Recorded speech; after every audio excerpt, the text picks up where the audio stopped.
ekiragiro kikaba gw'ishengyero ry'Ihanga omu mwaka gw'2017 kandi kiriho hati n'okushwijuma ebyakongerwamu hamwe n'okwihwamu okukitaha mutindo gw'ensi yonna.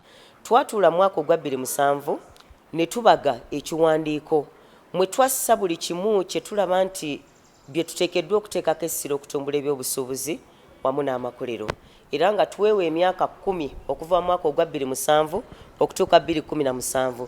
Tuweewa emyaka 10 ne tugamba nti katusse ebintu bino mu nkola tulabe we tunaaba tutuuse ku nsonga y'obusuubuzi n'amakolero. Eriteeka lyine kwija kuprotectinga businesses enche against the unfair competition za businesses empango na no kupromotinga businesses enche kugira ngo nazo zibaase kukora.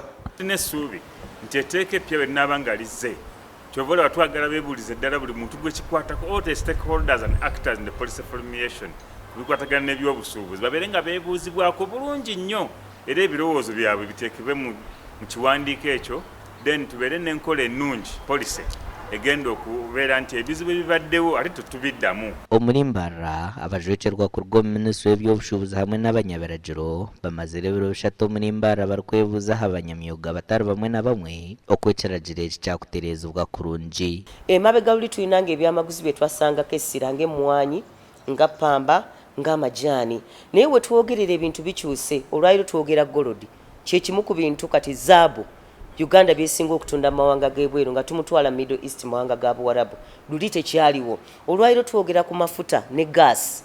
So we did the first part of the policy through our various consultation nationally, but because most of the things happen at a district, you have to do some consultation with all the districts in the country. Ekiragiro ekyo kya Trade Policy nikiweera okushuganisa emishuuburo y'Ihanga Uganda okuhayahayana omu katare k'ensi yonna. Ahabwa TV West Ndyamusiimanta.